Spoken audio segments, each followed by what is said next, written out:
Bonjour, je vous présente dans ce cours les muscles de la jambe.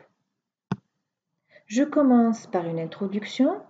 Voilà, ce schéma représente une coupe horizontale ou une coupe transversale réalisée au niveau de la jambe. Nous avons les deux os de la jambe, tibia et fibula, et les trois groupes musculaires ou les trois loges musculaires de la jambe. Donc, les muscles de la jambe sont répartis en trois groupes musculaires. Un groupe antérieur qui comprend 4 muscles. Un groupe latéral composé de 2 muscles disposés en 2 plans, un plan profond et un plan superficiel. Et un groupe postérieur composé de 6 muscles disposés en 2 plans, un plan profond et un plan superficiel. Donc, pour les muscles de la jambe, ils sont répartis en 3 groupes. Un groupe antérieur, un groupe postérieur et un groupe latéral. Comme vous voyez, la face médiale du tibia est dépourvue de toute insertion musculaire.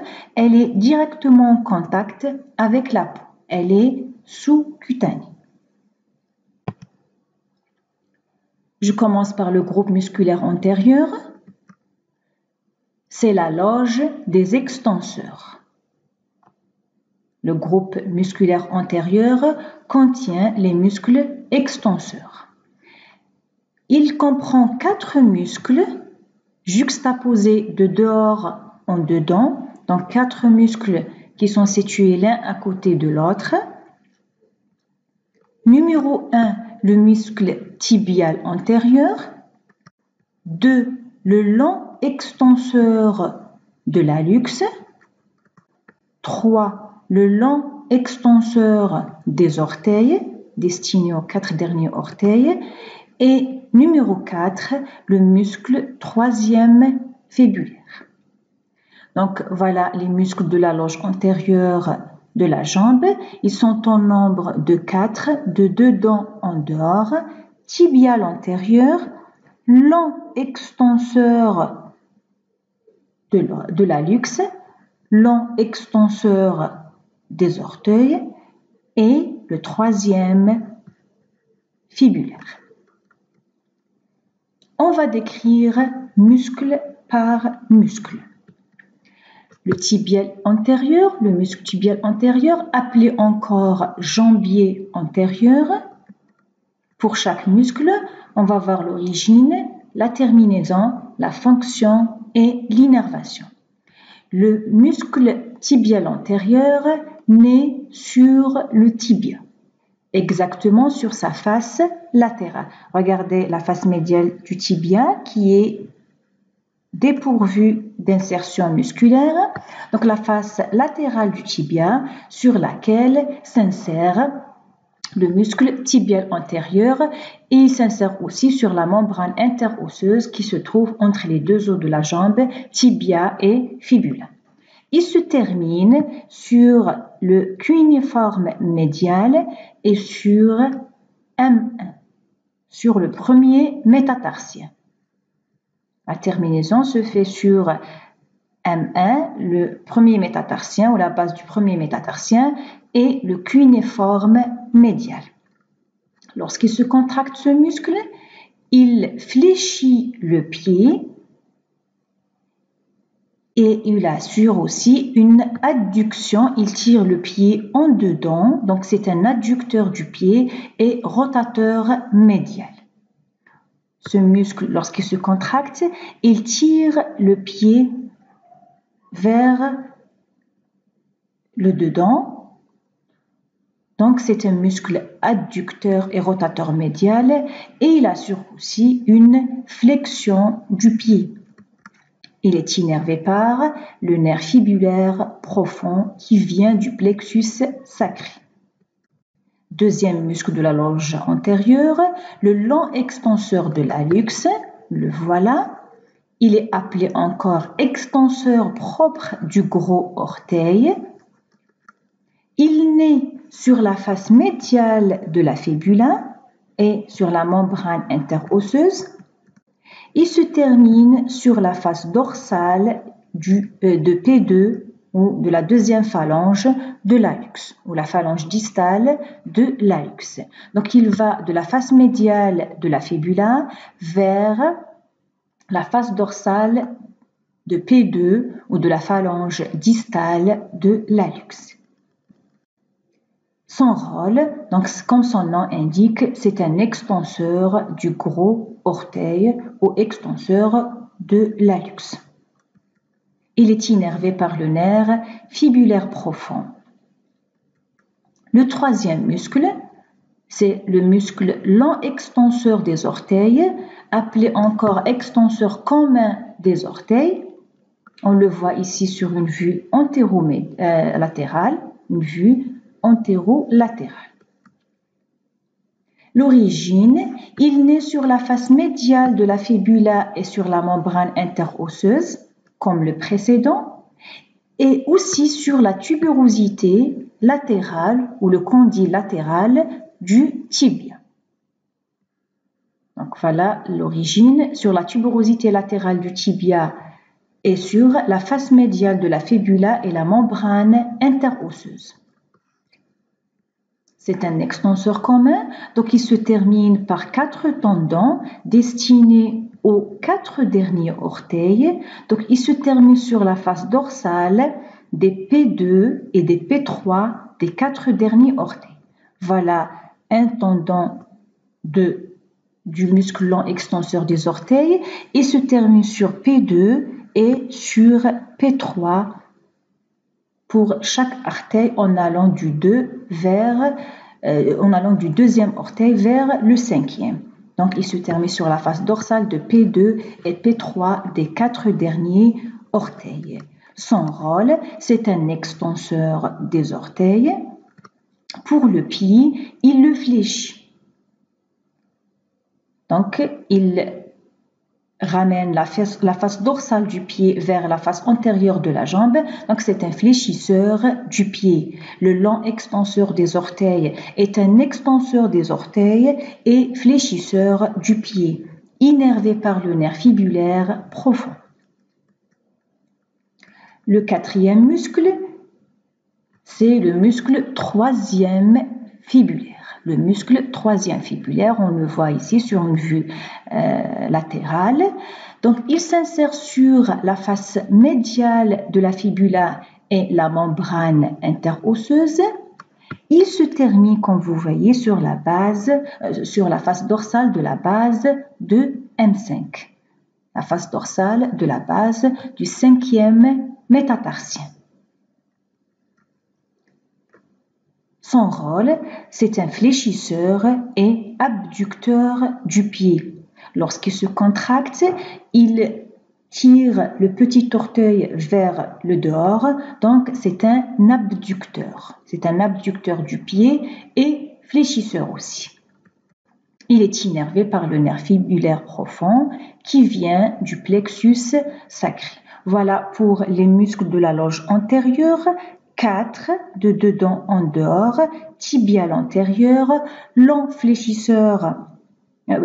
extenseur de l'hallux, long extenseur des orteils et le troisième fibulaire. Je passe au groupe musculaire latéral ou la loge latérale. C'est la loge des muscles fibulaires. Elle comprend 2 muscles répartis en 2 plans. Dans un plan profond, il y a le muscle court fibulaire. Dans un plan superficiel, le muscle long fibulaire. Le muscle court fibulaire est appelé encore court péronnier latéral. Muscle court péronnier latéral. Péronnier par rapport au péroné. Donc, la fibula est appelée encore péroné. L'origine, il s'insère sur la face latérale de la fibula. Il se termine sur le cinquième métatarsien.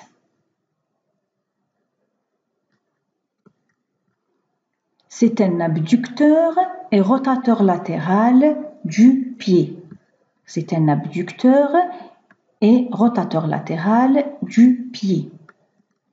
Il est innervé par le nerf fibulaire superficiel. Le muscle long fibulaire, appelé encore long péronnier latéral, l'origine, il naît sur la face latérale de la fibula, comme le précédent, comme le court fibulaire, et aussi il a des insertions plus hautes sur la tuberosité latérale du tibia et sur la tête de la fibula. Donc il s'insère sur la face latérale de la fibula et sur la tuberosité latérale du tibia et la tête de la fibula. La terminaison, ce muscle, il croise la plante du pied, il passe sous le pied et se termine sur la base du premier métatarsien, la base du M1. Le rôle, c'est un extenseur. Lorsqu'il se contracte, il tire le pied vers l'arrière, il ramène la plante du pied vers la face postérieure de la jambe.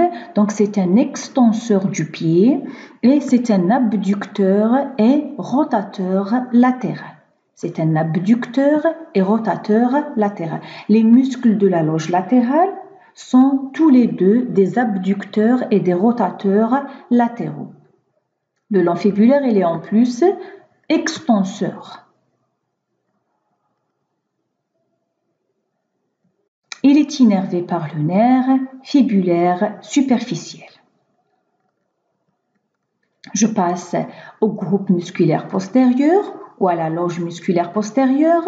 C'est la loge des muscles fléchisseurs. Ce groupe comprend 6 muscles répartis en 2 plans. Un plan profond, le voilà. Il comprend 4 muscles. Le muscle poplité, numéro 1. 2. Le muscle long fléchisseur des orteils. 3. Le muscle tibial postérieur. 4. Le muscle long fléchisseur de l'hallux. Donc au niveau du plan profond, le muscle poplité en haut et en bas, nous avons au milieu le muscle tibial postérieur, de part et d'autre les 2 muscles long fléchisseur. En dedans, le long fléchisseur des orteils, en dehors, le long fléchisseur de l'hallux. Ça, c'est dans un plan profond. Dans un plan superficiel, 2 muscles. Le muscle triceps sural, numéro 5. Triceps, donc il est formé de 3 portions musculaires ou de 3 chefs musculaires. C'est le muscle qui forme la saillie du mollet. Et le muscle plantaire, numéro 6. Le voilà. Dans un plan superficiel, le groupe musculaire postérieur comprend le plantaire, le muscle plantaire, et le muscle triceps sural. Vous voyez ici les muscles du groupe postérieur dans un plan profond et dans un plan superficiel. Je commence par le plan profond. Tout d'abord, le muscle poplité. Regardez, comme vous voyez, ça c'est une vue postérieure de l'épiphyse distale du fémur et de la partie supérieure des 2 os de la jambe, tibia et fibula. Donc le muscle poplité s'insère sur le condyle latéral du fémur. Il se termine sur la face postérieure du tibia, sur la partie toute supérieure de la face postérieure du tibia, dans une surface appelée surface poplité. Ce muscle, lorsqu'il se contracte, il fléchit la jambe. sur la cuisse. Donc, c'est un muscle fléchisseur de la jambe où il fléchit le genou. Il est innervé par le nerf tibial qui vient du plexus sacré. Les autres muscles, donc on va de dedans en dehors. Le muscle le plus médial, c'est le long fléchisseur des orteils. Il naît sur la face postérieure du tibia, donc en arrière pour la loge postérieure. Nous avons la face postérieure du tibia et la face postérieure de la fibule. Donc le muscle long fléchisseur des orteils s'insère sur la face postérieure du tibia. Il est destiné aux orteils, donc il se termine par 4 tendons sur la face plantaire des phalanges distales des 4 derniers orteils, c'est-à-dire sur la face plantaire des P3 des orteils 2, 3, 4 et 5. Donc il se termine par 4 tendons destinés aux phalanges distales des 4 derniers orteils. Son rôle, donc c'est un fléchisseur des orteils, comme son nom indique. Pour le pied, c'est un extenseur. Donc il fléchit les orteils et étend le pied. Il est innervé par le nerf tibial. Le troisième muscle du plan profond, le muscle tibial postérieur. Il naît sur la face postérieure du tibia et de la fibule. Les faces postérieures des 2 os de la jambe, tibia et fibula, et sur la membrane interosseuse. Il se termine sur l'os, regardez ici la plante du pied, ou la face plantaire du pied. Regardez la terminaison du muscle tibial antérieur qui est appelé encore la terminaison du muscle tibial postérieur qui est appelé encore jambier postérieur. Il se termine sur l'os naviculaire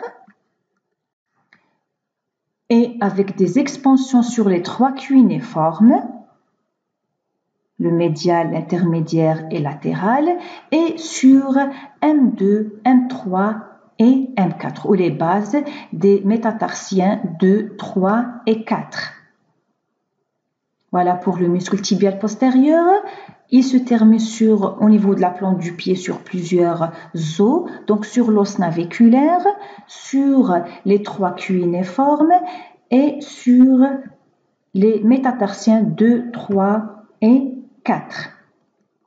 Lorsqu'il se contracte, ce muscle, il étend le pied, c'est un extenseur du pied et il assure aussi l'adduction et la rotation médiale du pied. Donc c'est un extenseur du pied, adducteur et rotateur médial du pied. Le tibial antérieur, c'est un adducteur et rotateur médial du pied et fléchisseur. Le tibial postérieur, c'est un adducteur et rotateur médial du pied mais extenseur. Il est innervé par le nerf tibial. Le muscle long fléchisseur de l'hallux, le plus latéral, donc il est appelé encore long fléchisseur propre du gros orteil. L'origine, il naît sur la face postérieure de la fibula et de la membrane interosseuse. Il se termine sur la face plantaire de la phalange distale de l'hallux ou P2 de l'hallux. Son rôle, c'est un fléchisseur de l'hallux. Il est innervé par le nerf tibial. Donc pour les muscles du plan profond du groupe postérieur, nous avons le poplité. Et nous avons les 3 muscles. Le long fléchisseur des orteils, il s'insère sur la face postérieure du tibia. Le long fléchisseur de l'hallux, il s'insère sur la face postérieure de la fibula. Le tibial postérieur, il s'insère sur les faces postérieures des 2 os, tibia et fibula, et sur la membrane interosseuse. Le plan superficiel, comprend deux muscles. Le muscle triceps sural. Ce muscle, il forme la saillie du mollet. Il comprend trois chefs. Un, c'est le muscle solaire. Et 2 et 3, ce sont les muscles gastrocnémiens médial et latéral qui sont appelés encore les muscles jumeaux internes et externes. Donc le muscle solaire, il s'insère sur la ligne oblique du tibia et sur la tête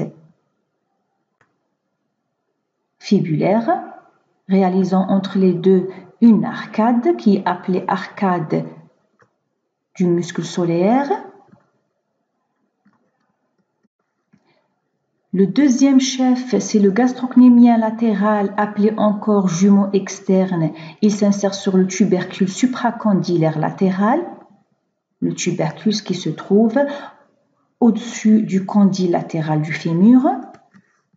Le troisième chef, le gastrocnémien médial au jumeau interne, il s'insère sur le tubercule supracondylaire médial. Les trois chefs vont se réunir et se terminent par un seul tendon ou un tendon commun sur le calcaneus. C'est le tendon calcanien ou le tendon d'Achille. Donc la terminaison, elle se fait par le tendon calcanien ou appelé encore le tendon d'Achille sur le calcaneus.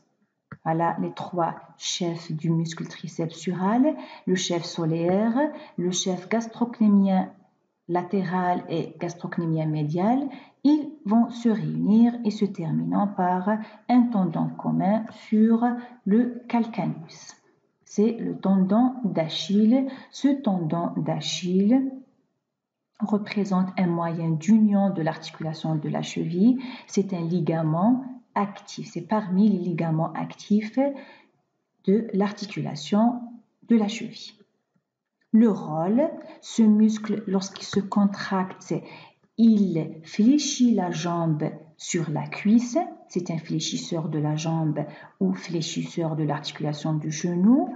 Et c'est un extenseur du pied. Il éloigne la face dorsale du pied de la face antérieure de la jambe. Donc, c'est un extenseur du pied. Il est innervé par le nerf tibial. Le dernier muscle du plan superficiel du groupe postérieur, c'est le muscle plantaire. Le muscle plantaire, appelé encore plantaire grêle. Vous voyez, comme son nom indique, c'est un muscle qui grêle. Il est inconstant, on peut ne pas le trouver. Il naît sur le condyle latéral du fémur, comme le muscle poplité. Il se termine sur le calcaneus. Son rôle est très faible, c'est un muscle auxiliaire du triceps sural. C'est un muscle qui aide le muscle triceps sural. Le triceps sural, il assure la flexion de la jambe et l'extension du pied. Le muscle plantaire est un auxiliaire, c'est un muscle qui aide le triceps sural. Il est innervé par le nerf tibial. Voilà, le cours est terminé. Je vous remercie.